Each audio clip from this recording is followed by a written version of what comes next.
সত্যবাদী আমার রহমতের নবী কেমন সত্যবাদী, হায়াতে কোনোদিন ভুলেও একটা মিথ্যা কথা বলেন নাই। কেমন বোতলটা দেও, যুবক ভয়ে বোতল দেয় না, কয় দেখি। যুবক কাঁপতেছে, কয় ভয় পাইস না। ওমর বোতলটা নিয়ে তাকায় দেখে যেই বোতলের মধ্যে মদ ছিল, নজর করে দেখে পুরা বোতলটাই সাদা দুধে ভরপুর হয়ে গেছে। কার কুদরত? আল্লাহ পরিমাণ পাওয়ার তার আপন বান্দাদের দান করেছেন। এই পাওয়ারের নাম কোরআনের ভাষায় ফুরকান, এই পাওয়ারের নাম হাদিসের ভাষায় ফেরাসাত। এই পাওয়ার আল্লাহর বিশেষ বান্দাদের দান করেন। অনেক কিছু বান্দাকে আল্লাহ জানায় দেন এই পাওয়ারের মাধ্যমে। দেখেন হযরত আলী শাহাদাত বরণ করেছেন, তার আগে শাহাদাত বরণ করেছেন ওসমান জিন নুরাইন, তার আগে শাহাদাত বরণ করেছেন হযরত ওমর। বুঝেননি? বুঝাইতেছি, কাউকে আক্রমণের জন্য না। হোসাইন রাদিয়াল্লাহু তাআলা আনহুর শাহাদাত পালন হয়, হাসান রাদিয়াল্লাহু আনহুরটা হয় না কেন? জবাব চাই। হযরত আলীর শাহাদাত বার্ষিকী পালন হয় না কেন? জবাব চাই। ওসমান রাদিয়াল্লাহু তাআলা আনহুর শাহাদাত বার্ষিকী পালন হয় না কেন? জবাব চাই। ওমর ফারুকের শাহাদাত বার্ষিকী পালন হয় না কেন? জবাব চাই। আপনি বাদ দিবেন আবু বকর আর নবীকে? না, রসুলের ইন্তেকাল শাহাদাতের ইন্তেকাল, আবু বকরের ইন্তেকাল ও শাহাদাতের মর্যাদার ইন্তেকাল। কারণ আল্লাহর জান্নাতে বিনা হিসাবে ঢোকার জন্য যত পথ আছে এর মধ্যে শ্রেষ্ঠ পথ হলো শাহাদাতের ইন্তেকাল। বেঈমানের হাতে আঘাত পাইয়া শাহাদাত বরণ করেছেন ওমর, ওসমান, আলী, হাসান, হুসাইন। কিন্তু কোন বেঈমানের হাতে আঘাত প্রাপ্ত হইয়া আমার রসুলের শাহাদাত হয় নাই, আবু বকরের শাহাদাত হয় নাই। কিন্তু আল্লাহ তাদেরকেও শাহাদাতের মর্যাদা দান করেছেন। কারণ এত বড় মর্যাদা ওমর পাবে, ওসমান পাবে, আলী পাবে, আবু বকর পাবে না, নবী পাবে না। এটা হতে আল্লাহ তাদেরকেও দিছেন। তাহলে যদি বলতেই চাই পর্যালোচনার ক্ষেত্রে, আবু বকরের শাহাদাত বার্ষিকী পালন হবে কোন বছর? এক নবী, এক কোরআন, এক। আপনাকে বয়ান করব কেন? বরং বয়ান করব কেন না, আপনার পেছনে ঘুরতে ঘুরতে কুত্তার মতো পাগল হয়ে গেছে। ঘুম নাই, খানা নাই, সব আলেমরা পেছনে আপনাদের। হিন্দুদের বয়ান করবে কেন? আপনাদের পেছনে সময়। কিসের বৃষ্টি আর রৌদ্র? আপনাদের পেছনে সময়। একই আল্লাহর গোলাম। আমি কেমন মানুষ, টুপি খুলতে চাই না, লজ্জা। আপনি কেমন মুসলমান, টুপি দিতে চান না, লজ্জা। টুপি দেওয়া লাগে, এটা বুঝেননি? টুপি দেওয়া লাগে না, লাগে না? বুঝে দেয় না কেন? জানে টুপি দেওয়া দিলে ভালো, দেওয়া লাগে, মুসলমান হিসেবে দেয় না কেন? জানা আছে কিন্তু বুঝ নেই। জ্ঞান আছে, টুপি দেওয়া দরকার, দেয় না কেন? বুঝ নাই। যেদিন কলবের পরিবর্তন হবে, বুঝ এসে যাবে, তখন স্কুলে পড়নেওয়ালাও টুপি লাগাই দেবে, কলেজে পড়ুয়াও টুপি লাগাবে। আমি দাড়ি কাটতে চাই না, আর আপনি মুসলমান দাড়ি রাখতে চান না। আমি দাড়ি কাটতে গেলে লজ্জা, আর আপনি মুসলমান দাড়ি রাখতে গেলে লজ্জা। আমি নামাজ না পড়লে লজ্জা পাই, আর আপনি নামাজ পড়তে গেলে লজ্জা পান। আমি মসজিদে না ঢুকলে লজ্জা, আর আপনি ঢুকতে গেলে লজ্জা। কারণ কি? জ্ঞান আছে, বুঝ নাই। মসজিদে যাওয়া লাগে মুসলমান হিসাবে, জ্ঞানটা আছে না নাই? যায় না কেন? বুঝ যেদিন ঠিক হয়ে যাবে, সেদিন জেনারেল পড়ুয়া ব্যক্তিও মসজিদে ঢুকে যাবে। সেদিন জেনারেল লাইনের মানুষের দাড়ি লম্বা হয়ে যাবে। আর্মির চাকরি করে যুবক বলে চাকরি ছেড়ে দিয়েছি। কেন? বলে বারবার বলা হচ্ছে আমাকে দাড়ি কেটে ফেলুন। আমি বললাম চাকরি ছেড়ে দিলাম, দাড়ি ছাড়ব না। এতে 2-3 মাস আগের কথা বলছি। আর আপনাকে বয়ান করার পরেও আপনার টুপি মাথায় দিতে এখনো চিন্তা করতে হবে। আমরা তো বলি না, এই আমার মতো পাঁচকল্লি লাগাও, আমার মতো কওমি মাদ্রাসায় যাও, তাবলিগে যাও, পীরের কাছে যাও, একবারও বলি নাই। আমি যতটুকু বলবো, রহমতের নবীর আদর্শের মালা গলায় লাগাও। এজন্য দিনের বুঝ বড় দামি এক সম্পদ। আল্লাহ আমাদের সকলকেই দিনের সহি সমঝ দান করেন। অন্তর থেকে বলেন আল্লাহুম্মা আমিন। আল্লাহুম্মা এক শব্দ, আমিন আর এক শব্দ। আল্লাহুম্মা আমিন, আল্লাহুম্মা আমিন না মামিন না আমিন। তাহলে আল্লাহুম্মা আমিন, বুঝলেন না? আসসালামু আলাইকুম, সালাম আলাইকুম, মালাইকুম কি? আসসালামু আলাইকুম, আসসালামু আলাইকুম। এক নাস্তিক বলে শুদ্ধ করে সালাম দিলে বলে জঙ্গির গন্ধ পায়। আল্লাহ হেদায়াত দান করে। কষ্ট হইতেছে অনেক, আপনাদের থেকে কষ্ট তো আমাদের বেশি। কথা বলতে কষ্ট না? পৃথিবীতে এর থেকে বড় কষ্ট আর নাই। কেন করি? দিনের স্বার্থে, আল্লাহর থেকে কিছু পাওয়ার জন্য। আপনার থেকে কিছু পাওয়ার জন্য না। কার থেকে? আল্লাহর থেকে। তা আল্লাহ দিছেন না দেন নাই? করোনায় ঘুম নাই, খাওয়ান নাই, আর আলেম ওলামাদের কোনো টেনশন নেই। আল্লাহ দিছেন না দেন না? দোকান বন্ধ, ব্যবসা বন্ধ, আলেম ওলামাদের চাকরি, মাদ্রাসা, মসজিদ বন্ধ হয়নি। কথা বলেন না কেন? 3টে মাস্ক লাগাইছে, এটারে বলে ট্রিপল মাস্ক। মরবে না? কি মাস্ক? ট্রিপল মাস্ক, করোনার ভয়। কিন্তু এরকম ট্রিপল মাস্কওয়ালারা কেউ মরে নাই। আর মাস্ক বাদ দিয়ে আলেম ওলামারা সেই করোনার লাশগুলো কাঁধে নিয়ে গোসল করাইলেন, কাফন পড়ালেন, জানাজা দিয়া কবরে রাখলেন। কোন হুজুর তো করোনায় মরে নাই। আল্লাহ দিছেন না দেন নাই? এখনো একদল বিপদগামী মানুষের মধ্যে শান্তি নেই, ব্যবসার ঘরে শান্তি নেই। আলেম ওলামার কোনো টেনশন নেই। আছে কোনো টেনশন? আমরা খাইলেও আলহামদুলিল্লাহ, না খাইলেও আলহামদুলিল্লাহ। আমরা বাঁচলেও আলহামদুলিল্লাহ, মরলেও। আমাদের চতুর্দিকেই লাভ আর লাভ, লাভ আর লাভ। আচ্ছা আমাকে বলেন তো, সত্য কথা বলবেন, সরকারি বেসরকারি চাকরি করে ডিউটি কয় ঘন্টা? খবর নেই আপনারা? না এখানে চাকরিজীবী বেশি। যারা চাকরি করে এদের সাথে ডেট হয় কত ঘন্টা? প্রতিদিন 8 ঘন্টা ডিউটি, এটা নিয়ম, বাকিটা ওভার টাইম। বুঝেন নাই? আচ্ছা সরকারি বেসরকারি যে ডিউটি করে 8 ঘন্টা, মাসে বেতন কত? নিম্নে কত? খবর নেই। মানে হারাম খাইতে খাইতে এখন আসল যে কি পাইতেছেন এর খবর নেই। কত বেতন মাসে? 20,000। সরকারি বেসরকারি চাকরি যারা করে কত বেতন? কত? 15,000 20,000 না? আচ্ছা ধরে নিলাম 15,000। ঠিক আছে। ইমাম সাহেব মসজিদে নামাজ পড়াচ্ছেন, ডিউটি কয় ঘন্টা? বলেন, এই সত্য কথা না বলবেন? আমাদের দেশের আলেম ওলামারা মসজিদে যারা দায়িত্বে আছেন কয় ঘন্টা ডিউটি? বেতন কত? হ্যাঁ, গ্রাম এলাকায় তো আরো কম, শহরে একটু বেশি। কথা ঠিক? এর থেকে জুলুম জমিনে আর কি হতে পারে বলেন তো? এর থেকে আর কি জুলুম হতে পারে আলেমদের সাথে? অথচ উলামায়ে কেরাম এই জাতিকে যা দিয়েছে পৃথিবীর কেউ দেয় নাই। সব চান্দাবাজ আর ধান্দাবাজ। আলেম ওলামারা এই জাতিকে নিয়ে যতটুকু সময় ব্যয় করে আর কেউ করে না। সবাই করে নিজের চেয়ারের জন্য, নিজের ক্ষমতা পাওয়ার জন্য। আর উলামায়ে কেরাম করে আল্লাহকে পাওয়ার জন্য। ইমামতি থাক আর না থাক কোনো টেনশন নাই।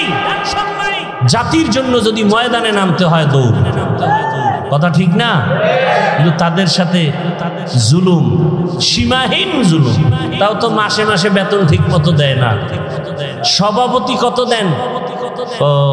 সর্বোচ্চ যদি কেউ দেয় 500। সেক্রেটারি একটু কম, কারণ বেশি দিলে সভাপতির অপমান। সভাপতির থেকে বেশি দেওয়া যাবে না। রিক্সাওয়ালা দেয় 5 টাকা, মাঝে মাঝে ইমাম সাহেব নামাজ 2 ওয়াক্ত না পড়াইলে রিকশাওয়ালাও বলে গেছিলেন কই। ইমাম বলে তুমি আমাকে এভাবে শোকস করো, কে তুমি? বলে রিকশা ড্রাইভার। আমার সাথে তো বেদবি কেন? কয় 5 টাকা বেতন দেই। এরকম বেয়াদব আছে না নাই? এরপরও কি আলেম ওলামারা কোনো বরদোয়া করে? তা আল্লাহ এদের দিবেন না আপনাকে দিবেন? সব সময় তারা শুকর আদায় করেন আলহামদুলিল্লাহ। কেন? আল্লাহ এদেরকে তাফাক্কুহ ফিদ দ্বীনের মাকাম দান করছে। খারাপ লাগতেছে আপনাদের? আসেন সূরা আসর নিয়ে কিছু আলোচনা শুরু করি। হাদিসের উপরে কিছু কথা হলো। সূরাটার নাম সূরাতুল আসর। এটা পাওয়ারফুল একটি সূরা। যেমন দরুদ শরীফের বেলায় বলছি, ছোট সূরা কিন্তু এর পাওয়ার অনেক বেশি। কেমন পাওয়ার? 4 মাযহাবের 4 ইমামের এক ইমাম, ইমাম শাফিঈ রাহমাতুল্লাহ আলাইহি, তিনি লিখেছেন আম্মা জান আয়েশা রাদিয়াল্লাহু তাআলা আনহার প্রসিদ্ধ বর্ণনা মতে কোরআনের আয়াত সংখ্যা 6666, এর মধ্যে আল্লাহ যদি শুধু আল আসরের সূরাটাই দিতেন আর কোনো আয়াত না দিতেন, আর মানুষ যদি আল আসরের সূরার উপরে জীবন কাটাইতো বিনা হিসাবে জান্নাত পেয়ে যাবে। তাহলে বুঝেন আল আসরের সূরাটার পাওয়ার। এবার আসেন কি পাওয়ার আমরা বুঝার চেষ্টা করি। আল্লাহ বলেন ওয়াল আসর, আসর একটা দামি সম্পদ, শপথ করেছেন, কসম করেছেন আসরের শপথ। ইন্নাল ইনসানা লাফি খুসর, নিশ্চিত পৃথিবীর সব মানুষগুলো জাহান্নামে যাবে। কে বলতেছেন? শপথ করে বললেন আল্লাহ তাআলা। বারবার আরো কত জায়গায় শপথ করেছেন। আমরাও মাঝে মাঝে শপথ করি না? কেন ভাই? কথাটা এমন, বলে বিশ্বাস করি না, বলে কসম। হ্যাঁ, এখন বিশ্বাস করি। তাহলে আমাদের কসমের মূল টার্গেট সন্দেহ দূর করা। আল্লাহ কসম করেছেন, কোরআনের মধ্যে সন্দেহ আছে তা দূর করার জন্য। হ্যাঁ, সন্দেহ আছে কোরআনে। যালিকাল কিতাবু লা রাইবা ফীহ, কোরআন এমন একটা কিতাব যার মধ্যে কোনো ভুল আছে? কোনো ভুল? এই কালামে জিন্দা কুরআনে হাকিম তাকাসারা আনহু আফহামুর রিজালি বাখা কুরআন কালামুল্লাহ বশনো কদিমাস্তি নইনো।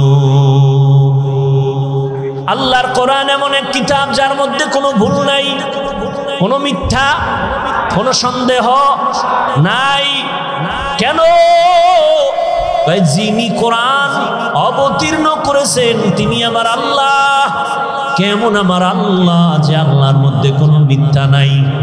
আল্লাহ মিথ্যা কথা বলেন? যার কাছে অবতীর্ণ করেছেন তিনি কে?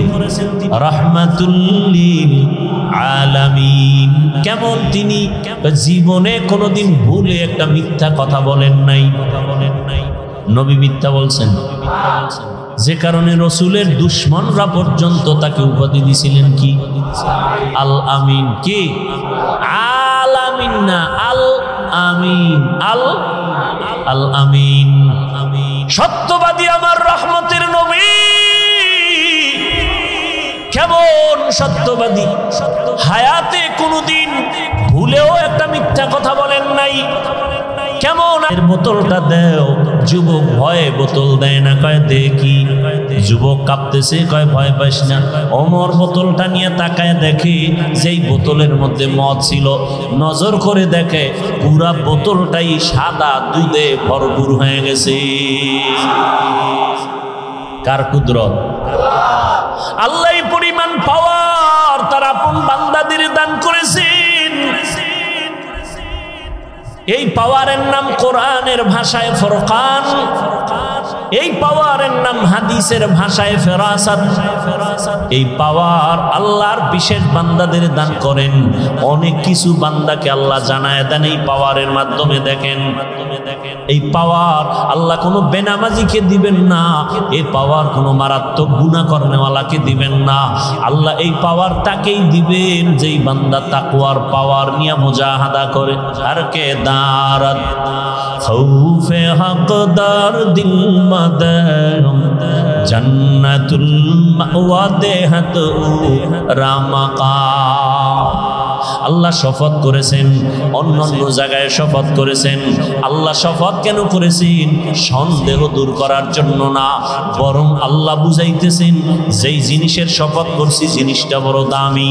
শপথের পরে যা বলবো কথাগুলো বড় দামি, অন্য কথার তুলনায় কথার গুরুত্ব আরো বেশি, তা বুঝাবার জন্য আল্লাহ শপথ করেন ওয়াত্তিন ওয়াজ্জাইতুন ওয়া তুরি সিনিন ওয়া হাযাল বালাদিল আমিন লাকাদ খালাকনাল ইনসানা ফি আহসানি তাকওয়িম সুম্মা রাদাদনাহু আসফালা সাফিলিন ইল্লাল্লাযীনা আমানু ওয়া আমিলুস সালিহাত والسماء ذات البروج واليوم الموعود وشاهد ومشهود والشمس وضحاها والقمر إذا تلاها والنهار إذا جلاها والليل إذا يغشاها والسماء وما بناها والأرض وما طحاها ونفس وما سواها فألهمها فجورها وتقواها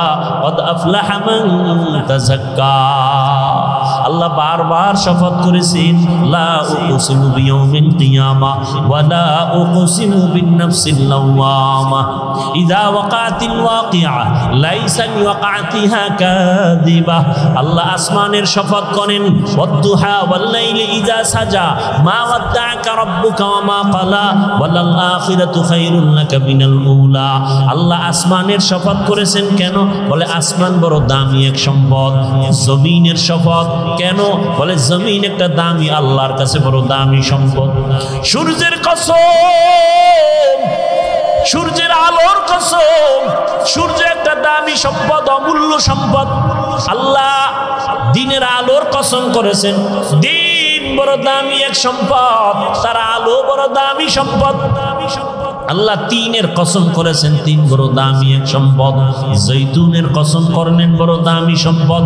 তুর পর্বতের কসম করলেন বড় দামি সম্পদ। নিরাপদ শহর মক্কা নগরীর কসম করেছেন বড় দামি একটা সম্পদ। আসরের শপথ করেছেন, আসর বড় দামি একটা সম্পদ। আল্লাহ বলেন আসর কেমন দামি?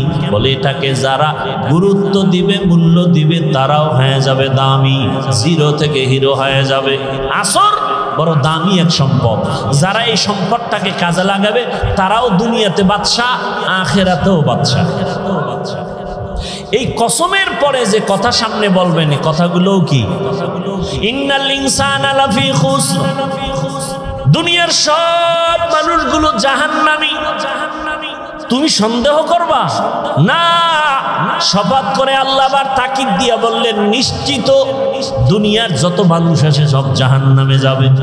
ইন্নাল ইনসান আলিফ লাম ইস্তিগরাকি, সব মানুষ জাহান্নামী, একজনও বাদ নাই। কথা শেষ না আরো আছে? কি আছে? ইল্লা, কিন্তু। কিন্তু কি? বলে চার গুণওয়ালারা জাহান্নামী না। কয় গুণওয়ালা? প্রথম গুণ ইল্লাল্লাযীনা আমানু, এক নাম্বার ঈমানওয়ালা। দ্বিতীয় গুণ তাদের শুধু এক গুণই না, চার গুণ থাকতে হবে সমান। ঈমান, নেক আমল। তিন নাম্বার গুণ হলো ঈমান আমলের দাওয়াত, নিজে ঈমান আনো, আমল করো। তিন নাম্বার গুণ হলো ঈমান আমলের দাওয়াত, অন্যকে দাও। চার নাম্বার গুণ হলো যারা ঈমান আমলের বিরোধিতা করে তাদের বাধা দাও। প্রথম দুই গুণের সম্পর্ক বান্দার সাথে আর আল্লাহর সাথে। প্রথম দুই গুণ আল্লাহর হক, পরের দুই গুণ বান্দার হক। আল্লাহর হকে যদি ত্রুটি থাকে আল্লাহ মাফ করবেন, বান্দার হক যদি আদায় না করো আল্লাহ ক্ষমা দিবেন না, বান্দা ক্ষমা না দিবেন, না দেওয়া পর্যন্ত। তাহলে ওয়াল আসরে সূরা দিয়া কি বুঝলেন? কয় যে চার গুণওয়ালারা জান্নাতে যাবে। এই চার গুণের প্রথম দুই গুণ কার হক? পরের 2 গুণ কার হক? তাহলে একজনের ঈমান আছে, আমলও করে, জান্নাত পাওয়ার গ্যারান্টি এখনো মাত্র 2টা হইছে, আরো কয় গুণ আছে? ও বান্দা, তুমি নামাজ পড়ো, রোজা রাখো, পর্দা করো, ঈমান আনছো, আমল করছো, হবে না।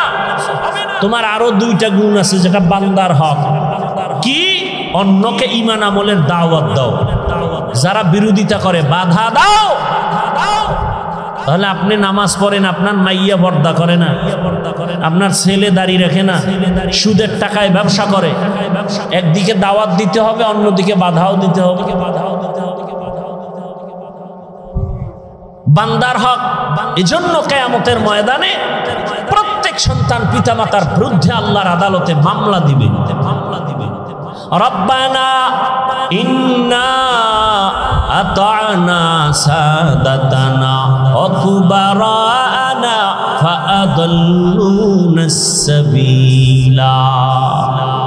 আল্লাহ বলবেন, এরে সন্তান নামাজ পড়ছো, বলবে পড়ি নাই। রোজা রেখেছো, রাখি নাই। কেন? বলে আমার কোনো দোষ নাই, সব আমার মুরব্বি, নেতা, মা বাবা। আমার মা বাবা আমাকে নামাজের দাওয়াত দেয় নাই, মা বাবা আমাকে রোজার দাওয়াত দেয় নাই। আল্লাহ তখন বলবে, বান্দা তোরে বিবেক দিছি, বিবেকটা দিয়ে কাজ করো নাই কেন? কত সন্তান মা বাবা চায় না নামাজ পড়বে, কিন্তু সন্তান জোর করে নামাজি হয়ে গেছে। তুই হইলি না কেন? তখন বলবে ভুল হয়ে গেছে। আল্লাহ বলবে আজকে ভুলের বিচার হবে। বিবেকটারে সঠিক কাজে লাগাও নাই, বিবেকের বিচার হবে।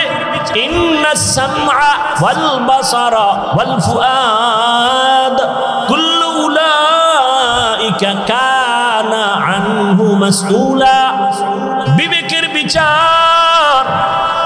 তখন সন্তান আল্লাহর কাছে আরেকটা আবদার করবে, হে মালিক, যেই মা বাবার অবহেলার কারণে আমি নামাজি হতে পারি নাই, যেই মা বাবার অবহেলার কারণে রোজা রাখতে পারি নাই, আমারে যদি তুমি ইনসাফের বিচার করো, আমার একটা আবদার হলো, রব্বানা আতিহিম জিফাইনি মিনাল আযাব ওয়ালআনহুম লা'নান কাবীরা। আমারে যেই শাস্তি দিবা তার ডবল শাস্তি আমার মা বাবাকে দিতে হবে। ও হাজি সাহেব, ভিআইপি প্যাকেজের হাজি, ছেলে বেপর্দায় চলে, মেয়ে বেপর্দায় চলে, কোনদিন দাওয়াত দেন নাই। বরং অনেক সন্তানরা রমাজানে রোজা রাখতে চায়, বাবা বাধা দেয়, চেহারা নষ্ট হয়ে যাবে। এরকম বাপ আছে না নাই? চেহারা নষ্ট হয়ে যাবে। ওই বাবাকে যদি বলি, মোবাইল চালাইয়া তোমার সন্তানের চেহারা নষ্ট হলো, বলো কোন মেডিসিন দিয়া ভালো করবো? মাদকদের মুসলমান কসম করে বলে যায়, লিখে রাখি, ওরে মুমিন, দুনিয়াতে কত ডাক্তার বের হয়েছে, খালি বুঝায় কম খা, ডায়েট কর, শরীর কন্ট্রোল করো, খানা কন্ট্রোল করো, অনেক দিন বাঁচতে পারবা, সুস্থ থাকবা। ওয়াল্লাহি বিল্লাহি তাল্লাহি, আল্লাহর কসম একবার, আল্লাহর কসম দুইবার, আল্লাহর কসম তিনবার করে বলে গেলাম। দুনিয়ার ডাক্তারদের ডায়েট করার এত থিওরির দিকে আগাইতেছে মানুষ, যা কয় তাই শুনে। একজনে সেদিন ভাত খাওয়া বন্ধ করছে, যদি কয় ঘুমও সাইরে দিবি, ঘুম সাইরে দিবে। রসুল বলেন, এমন এক ডায়েট আমি দিয়ে দিলাম, যেই ডায়েট করলে কলবেরও পাওয়ার বাড়বে, শরীরেরও পাওয়ার বাড়বে। তাহলে ভালো কোনটা? দুনিয়ার ডাক্তারেরটা না রসুলেরটা? এ আশেকে রসুল মানবেননি। রসুলের দেওয়া ডায়েট কি? সোমবার রোজা রাখো, বৃহস্পতিবারে রোজা রাখো। রোজা রাখলে দুনিয়ার সমস্ত চিকিৎসা বিজ্ঞানীরা একমত, শরীর সুস্থ রাখার একমাত্র পথ রোজা। রোজা রাখলে শরীরও সুস্থ থাকে, কলবে রুহের পাওয়ার বাড়ে। কলবেরও কি বাড়ে? পাওয়ার বাড়ে। এক হিন্দু ডাক্তারের বিষয়ে বিশাল আর্টিকেল লিখেছে গত রমাজান। ডায়েট করতে চান? শ্রেষ্ঠ ডায়েট রসুলের দেওয়া রোজার আমল করেন, দেখবেন সোমবার বৃহস্পতিবার রোজা রাখবেন, খানাও ঠিক থাকবে, শরীরও ঠিক থাকবে, কন্ট্রোলে চলে আসবে। বুঝেন না কথা? আর অন্য ডায়েট কইরা, আমি বদনাম বলি না, আমি যতজন দেখছি যে ডায়েট করে, এটি সব মরণের বিছনায় হাজির। আমি যতজন দেখছি সব বেতাল অবস্থা।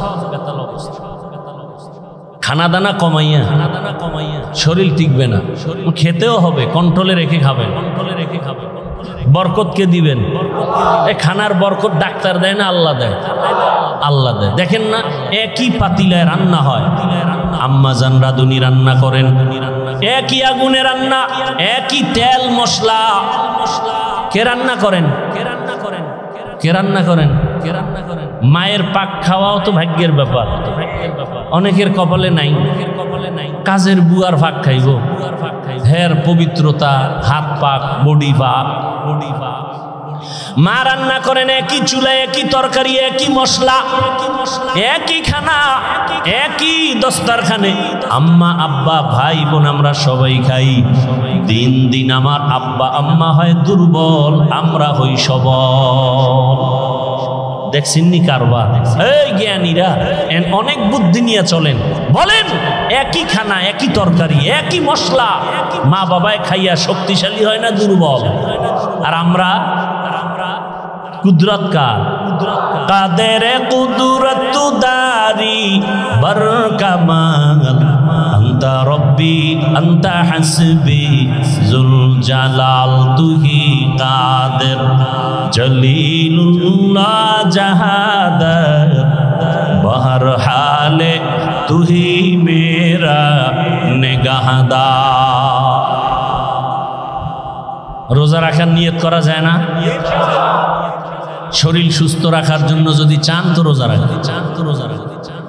আবার অনেক রোজাদার এমন আছে যে চিন্তা করে সারাদিন তো খাওন নাই, তো সাহারির টাইমে খালি ভর্তিই থাকে, খাইতে খাইতে খাইতে খাইতে আজান দেয়, তখনও লোকমা শেষ হয় না, খাইয়ে জায়গায় হইয়া গেছে, আর দাঁড়াবার শক্তি নেই। চিন্তা করছে দুপুরেরটাও ঢুকাই, এই খাওয়া খাইলে হবে? রসুল একটু পানি দিয়া সাহারি করে ফেলেছে, একটা খেজুর দিয়ে ইফতারি হয়ে গেছে। ওই মুরব্বীরা বলতেন তিনটা জিনিস বাড়াইলে খালি বাড়ে। কয়টা জিনিস? কয়টা বাড়ে? তিনটা জিনিস যত বাড়াবেন তত বাড়বে। আহার, নিদ্রা হয়। খাওন যত বাড়াবেন বাড়তেই থাকবে। ঘুম যত বাড়াবেন বাড়তে থাকবে। ভয় যত বাড়াবেন ততই বাড়তে থাকবে। আপনি ভয় করতেছেন, কি বললে কি হবে? না, ভয়কে জয় করবে, এর নাম মুসলমান। ভয়কে জয় করতে হবে। ঘরে বসে থাকার সময় নাই। এদেশ আমার, আমি আল্লাহর গোলাম। এদেশের নেতৃত্ব আমাকেই দিতে হবে। কোন সুদখোর, ঘুষখোর, চাঁদাবাজ আর ধান্দাবাজের হাতে দেয়া যাবে না। আমার দেশের ক্ষতি করার সুযোগ দেয়া যাবে না। মায়ের ইজ্জত নষ্ট করবে, সুযোগ দেওয়া যাবে না। চোরের হাতে দেশ দিলে দেশ ধ্বংস হয়ে যাবে, জাতি ধ্বংস হয়ে যাবে। একজন সচেতন মানুষ কোনোদিন দেশ ধ্বংস করার সুযোগ দিতে পারে না।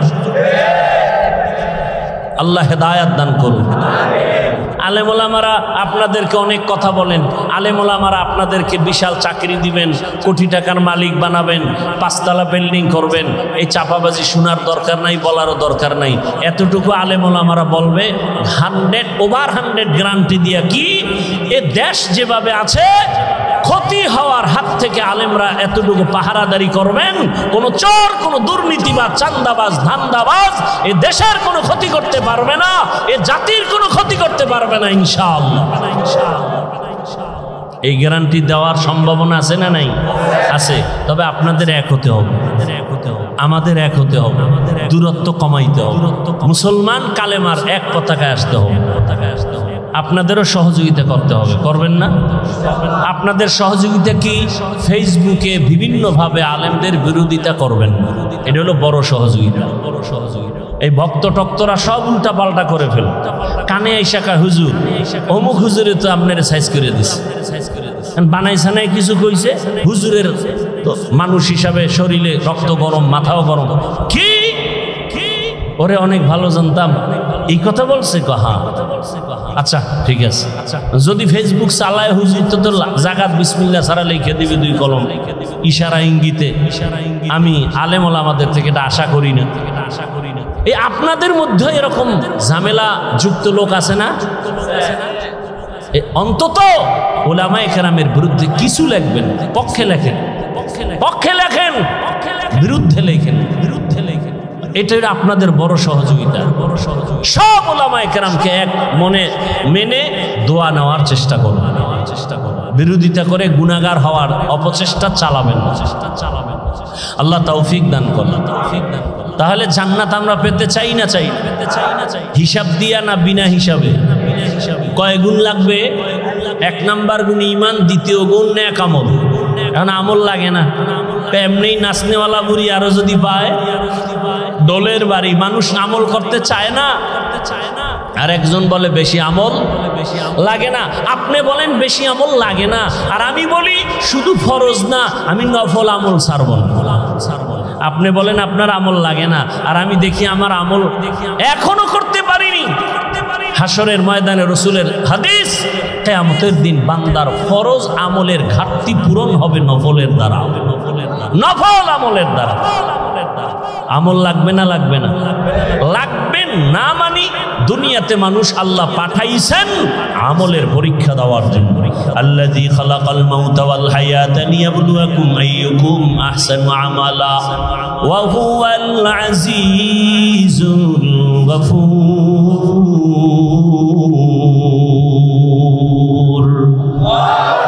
ঈমান আর আমলের এই দুইটা দায়িত্ব পালন করার পর এরপরে দায়িত্ব ঈমান আমলের দাওয়াত অন্যকে দিব। ঈমান আমলের দাওয়াত অন্যকে, অন্যের জবাব আল্লাহ বলেন, ইয়া আইয়ুহাল্লাযীনা আমানু কু আনফুসাকুম ওয়া আহলিকুম নারা। জাহান্নামের আগুন থেকে আগে নিজেকে বাঁচাও, এরপরের দায়িত্ব তুমি আহালকে বাঁচাও, এরপরের দায়িত্ব তুমি উম্মতের বাঁচাও। এখন আহালকে আহাল আমি বাঁচার পরে এরপরে আমার দায়িত্ব আহালকে বাঁচানো, কথা ঠিক না?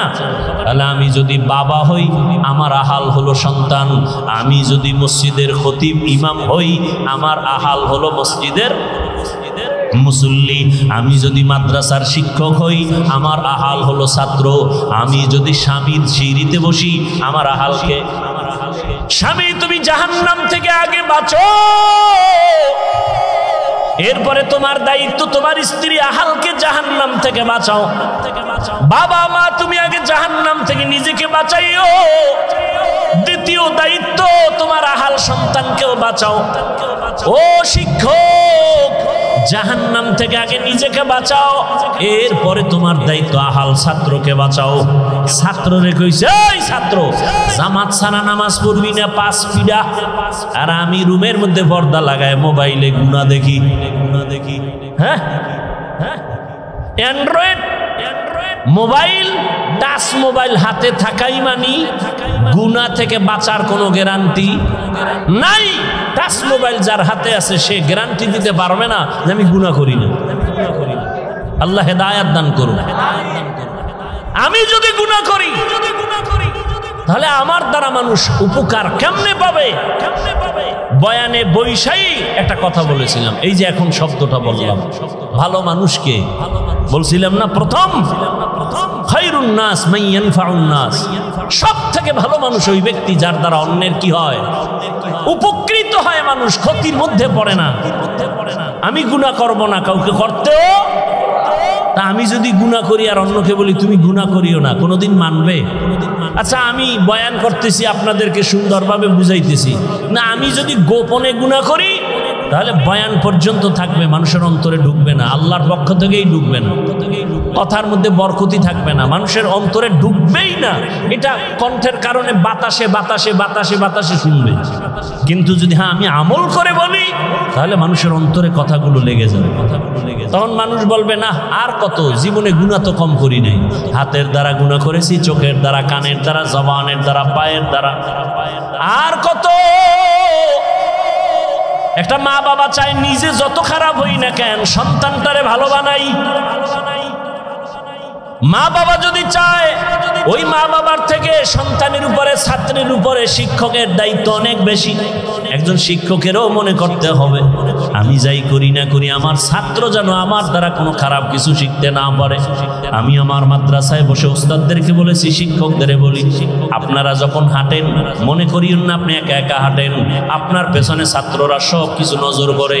আমার হুজুরে কেমনে গ্লাসটা ধরে, কেমনে পানি পান করে, ছাত্ররা দেখে আর শিখে, ঠিক নেই? ঠিক। অতএব আপনি ওইভাবে পান করতে হবে। হুজুর কেমনে ঘুমায়, হুজুর কেমনে খানা খাইতে বসে, হুজুর কেমনে গোসলখানায় ঢুকে, বাথরুমে ঢুকে, ছাত্রগুলো দেখে আর ফলো করে। হুজুর কেমনে লোকমাটা মাখে, হুজুর কেমনে চলে, সব কিছু দেখতেছে। এই জন্য বলি ওয়ারাসাতুল আম্বিয়া শুধু উম্মতের আদর্শ না, একজন আলেম হলো পুরা জিন্দেগির আদর্শ। আমি আলেম, মানুষ আমাকে আলেম বলে, আমার দায়িত্বটা কেমন? আপনি বাবা, আপনার দায়িত্ব শুধু সন্তানের উপরে, কিন্তু আলেমের দায়িত্ব কত কঠিন। আমি বাবা, আমার সন্তান আমাকে ফলো করে, ওদিকে আমি মাদ্রাসার শিক্ষক, আমাকে ছাত্র ফলো করে, ওদিকে আমি মসজিদের মুসল্লি, ইমাম মসজিদের মুসল্লি আমাকে ফলো করে। ইমাম সাহেব হুজুর কেমনে আঙ্গুল দিয়া হাতটা বাঁধে, ইমাম সাহেব হুজুর কেমনে পাগড়ি বাঁধে, ইমাম সাহেব হুজুর কেমনে পান করে পানি, ইমাম সাহেব হুজুর কেমনে জুতা পরে, মুসল্লিরা দেখে আর শিখে আর শিখে। এক বক্তা বয়ানে উঠতে গেছে, নাম কব না, বুঝাবার জন্য বলি, সমালোচনা না, আল্লাহ হেদায়াত দান করুক আমাকেও। বক্তা বয়ানে গেছে, টাইম শেষ, কিন্তু আর বাথরুমে যেতেই হবে, দৌড়ে গেছে পাশে এক প্রস্রাবখানায়। মুসল্লিরা খোলা মাঠে তাকায় দেখছে বক্তা, প্রধান বক্তা আসতে হয়েছে দেরি, এখন আইসা ঢুকছে প্রস্রাব করতে, প্রস্রাব করে আইসাই স্টেজে বসছে। কি করে নাই? অজু করে নাই। অজু না করলে গুনাহ হবে। আরে ভাই, প্রস্রাব করে আসছে, অজু না করলে গুনাহ হবে। কিন্তু মুসল্লিদের, শ্রোতাদের ভক্তি কত, মানুষ অর্ধেক উঠে গেছে, না এই হুজুরের ওয়াজে বরকত হবে না। তাহলে একজন আলেম কতটা জিম্মাদারি মাথার মধ্যে, কতটা মাথার মধ্যে। কিয়ামত পর্যন্ত আর রাসূল আসবেন না। ইমাম ওলামা, ইমাম কিনা ওলামা মাশায়েখ আইম্মা, জাতির রাহবর। এই শ্রোতারা আমাকে ফলো করতেছে, ঠিক না? কি ফলো করবে? হাফিজ ভাই ঘড়ি হাতে দিছে, ডাইন হাতে কেন? কোন হাতে?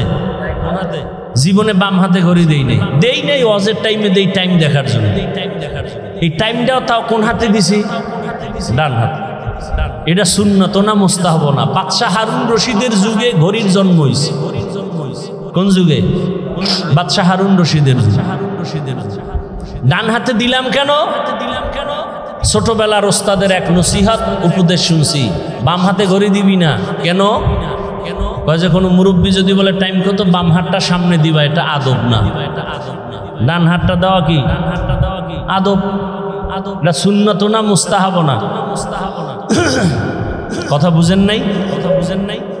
আমি যতটা কথা আপনাদেরকে বলছি আমলের লাইনে, আপনাদের দোয়ার জন্য বলছি। আমি প্রত্যেকটা কথা আমি নিজে আমল করি এবং আপনাদেরকে শুনিয়েছি। আমি আমল করি, ইনশাআল্লাহ চেষ্টা করি। মানুষ তার ভুলের ঊর্ধ্বে না, ভুল তো হবেই। রসুলের হাদিস, সারা দুনিয়ার উম্মত ভুলের মধ্যে, তবে ওই ব্যক্তি দামি যে ভুলটাকে কি করে, স্বীকার করে, তওবা করে।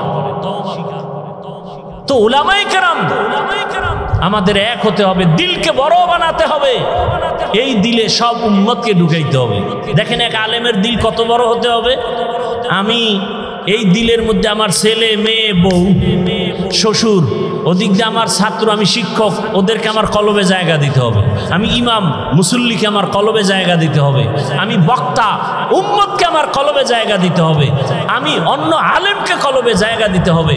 সব ধরনের মানুষকে আমাকে জায়গা দিতে হবে। কেন? এই জাতি আর নবী পাবে না, আবু বকরকে পাবে না, ওমরকে পাবে না। এই জাতি পাইতেছে আলেমকে। জাতি যেন আলেমের কাছে এসে ছায়া পায়, স্থান পায়, মনে কষ্ট না পায়। এই জন্য তার দিল কত বড় হওয়া দরকার। অতএব মাদকদির জমিন বড় এক নামি দামি জমিন। স্কুল মাঠে বিশাল বড় প্রোগ্রাম হয় আহলে সুন্নাত ওয়াল জামাতে। এখানে ওলামায়ে কেরাম, অনুরোধ করব আমরা সবাই এক হয়ে যাই। আপনাদেরও দায়িত্ব আছে না নাই? আপনাদের দায়িত্ব কি? ফেসবুকে লিখবেন অমুকে অমুকেরে খারাপ কয়।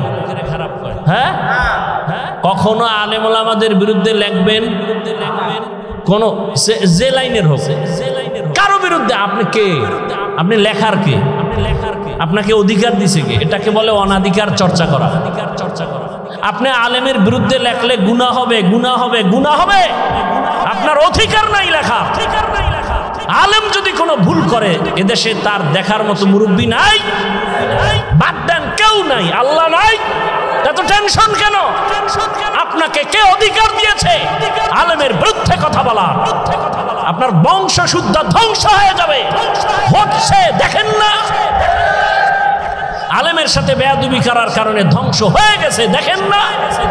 এখনো যারা আলেমের বিরোধিতা করো, গাড়ি রেডি রাখো, এদেশ থেকে পালাতে হবে, না হয় আল্লাহর গজবে মরতে হবে। আলেমের সাথে বেয়াদবি রসুলের সাথে বেয়াদবির সমতুল্য। কারণ এই জাতি আর নবী পাবেন, আবু বকর পাবেন, ওমর ওসমান পাবেন। অতএব ওলামায়ে কেরাম এই জাতির মাথার মুকুট, ওয়ারাসাতুল আম্বিয়া। আমাদেরও সতর্ক হয়ে চলতে হবে, আপনাদেরও সতর্ক অবস্থানে থাকতে হবে। যাই হোক, আলেমের বিরুদ্ধে লেখা যাবে না। বুঝাইতে পারছি? আমনে লোকমা দেওয়ার কে? ইমাম সাহেব নামাজে দাঁড়াইলে লোকমা দেওয়ার নিয়ম নাই কি? ইমাম সাহেব ভুল কইরা জোরে মাইকে কেরাত ভুল কইরা ফেলাইছে, এখন রাস্তা দিয়া জানলা দিয়া বাইরে একজনে শুনে ফেলাইছে, জানালা দিয়া লোকমা দিলে হবে? বলেন হবে? ওটা লোকমা হবে না বেয়াদবি হবে? অতএব ওলামায়ে কেরামের ভুল ধইরা ফেসবুকে যারা লেখে এরা বেয়াদব। বলেন এরা কি? শুধু বেয়াদব না, নিকৃষ্ট বেয়াদব। শুধু বেয়াদব না, নিকৃষ্ট বেয়াদব। ফেসবুক কি সমাধানের পথ? নিজের ক্ষতি টেনে আনবেন না, নিজের ক্ষতি টেনে আনবেন না। যে লাইনের আলেম হোক, একসাথ করার চেষ্টা করবেন, এক জায়গায় বসাবার চেষ্টা করবেন, মহব্বতের বন্ধন দেওয়ার চেষ্টা করবেন, দোয়া নেওয়ার চেষ্টা করবেন। কখনো যেন আলেম দূরে না থাকে। এ দেশের আলেম যদি এক হয়, এই মুহূর্তে যদি এ দেশের উলামায়ে কেরাম এক হয়, বাংলার জমিনে 50 বছর পর্যন্ত আলেমের চোখের দিকে তাকায় বাংলাদেশে কথা বলার কোনো সন্তান নাই। এই জন্যই তো চোর দুর্নীতিবাজের ঘুম নাই। এই দেশে ইসলাম চায় না কারা? দুর্নীতিবাজ যারা। এই দেশে ইসলাম চায় না কারা? চোর ডাকাত যারা। এই দেশে ইসলাম চায় না কারা? মা বাবার অভিশপ্ত সন্তান যারা। মা বাবার অভিশপ্ত সন্তানেরা ইসলাম চায় না। চোর যারা, চুরি করার অভ্যাস, ওরা ইসলাম চায় না। দুর্নীতিবাজেরা ইসলাম চায় না। মানুষ হত্যা যারা করে, এরা ইসলাম চায় না। ইসলাম আসলে শান্তি, ওই গুন্ডায়ও জানে। ইসলাম আসলে শান্তি, এটা দুর্নীতিবাজও জানে। মানে না কেন? ওদের পেটের ক্ষুধা নিবারণ হবে না। কিন্তু দুঃখ, আমরা এক হতে পারতেছি না।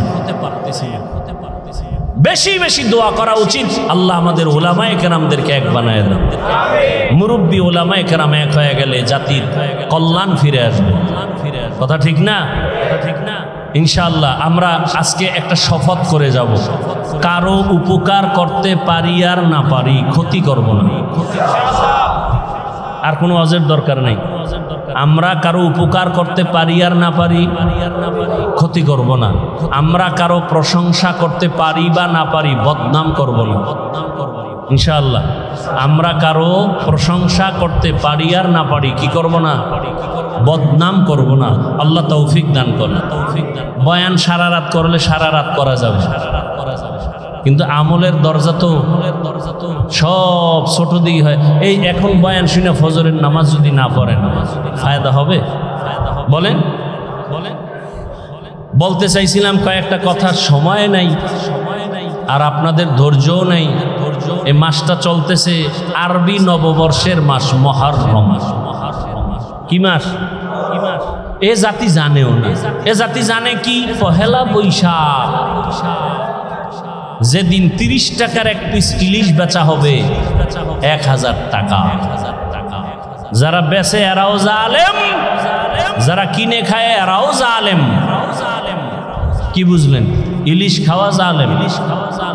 পান্তা ইলিশ খাওয়া হবে 30 টাকার ইলিশ 1000, এটা জুলুম, এটা গুনাহ।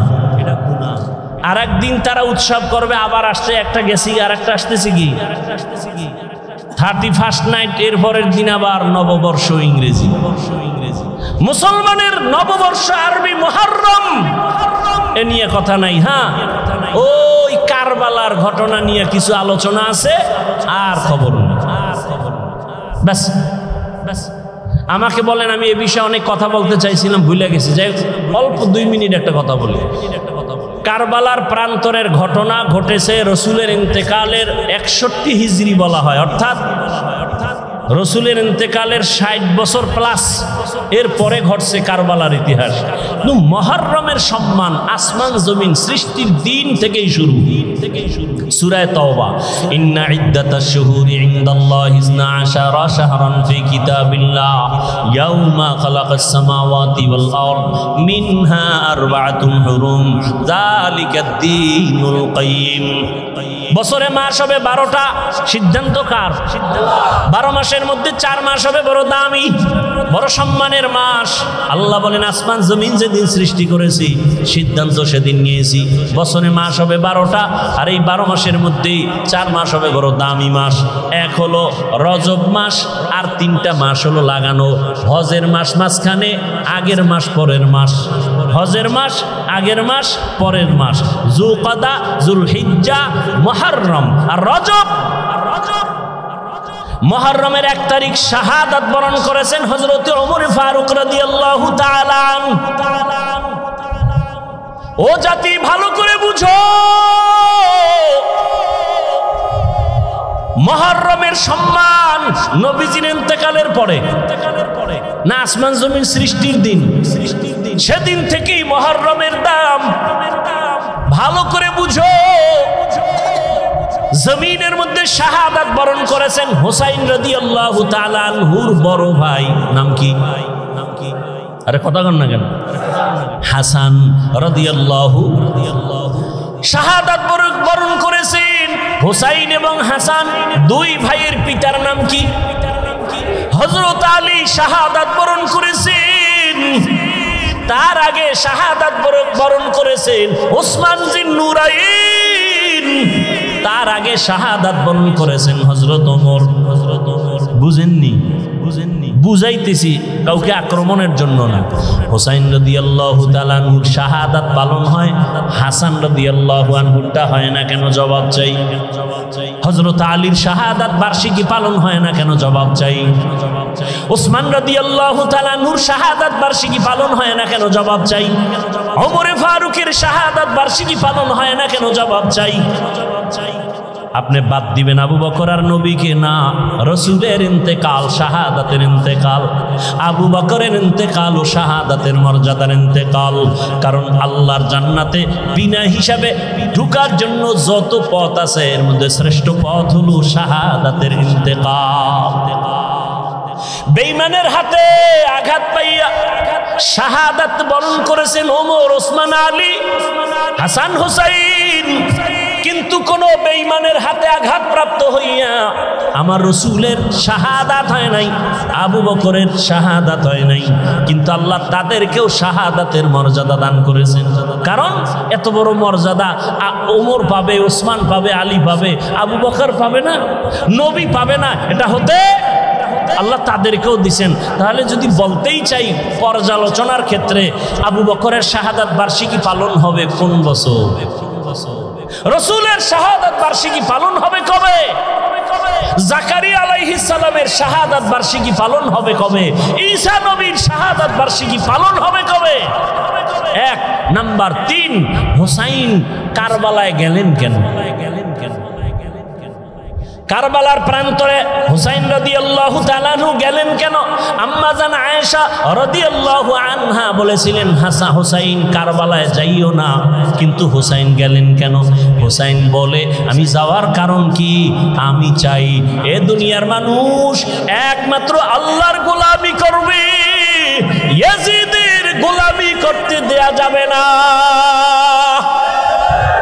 মানুষ গোলামি করবে কার?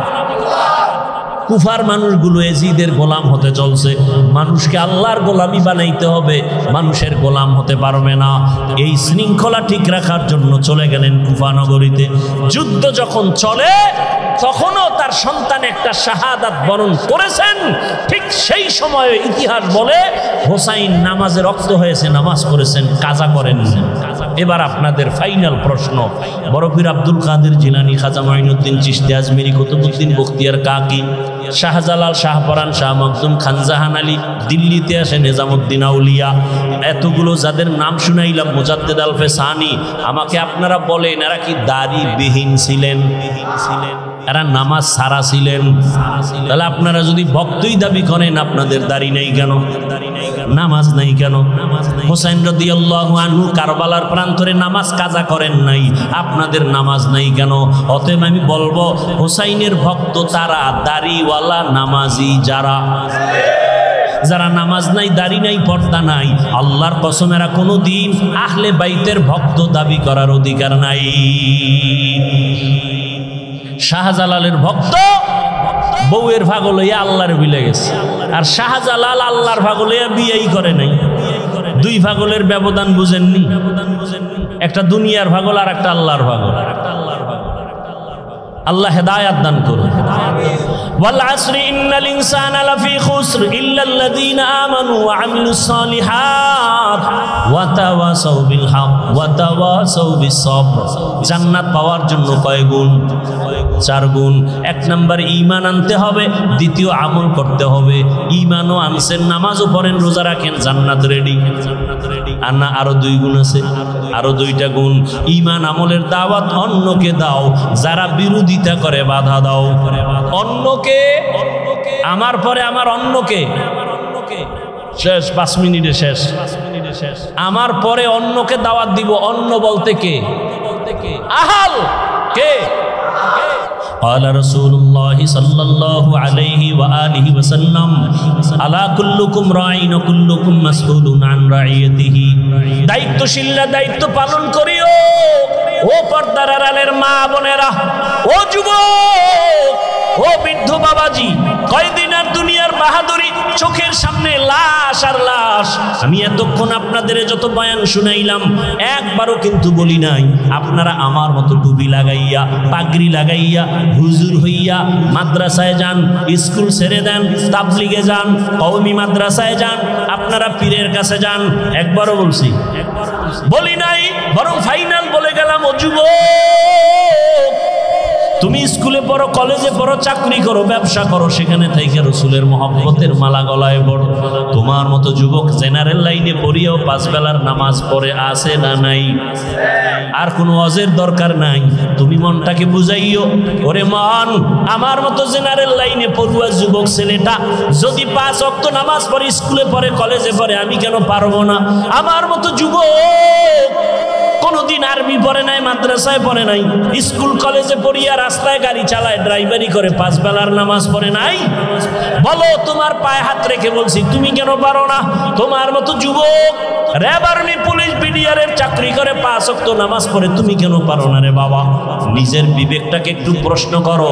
পর্দার আড়ালের আম্মা জান, বোনেরা, আপনার মতো কত মা এই মাদকদি এলাকার মধ্যে এখনো পাওয়া যাবে, পর্দা করে, স্বামীর মাল হেফাজত করে, সন্তানগুলো আদর্শওয়ালা বানানোর প্রচেষ্টা করে, মোবাইলে সময় নষ্ট করে না। এরে আম্মা জান, আপনারা কেন পারবেন না? ও বোনেরা, আপনার মতো কত বোন লেখাপড়া করে, 5 ওয়াক্ত নামাজ পড়ে, পর্দা করে, মোবাইলে সময় নষ্ট করে না, আপনি কেন পারবেন না? পেছনের গুনাহ থেকে একটাই পথ আছে, তওবা করবেন। আল্লাহর কাছে তওবা করলে গুনাহ মাফ হয়ে যাবে।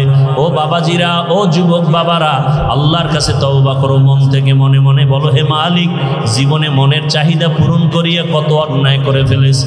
মনে চাইছে দাড়ি রাখবো না, রাখি নাই। মনে চাইছে নামাজ পড়বো না, পড়ি নাই।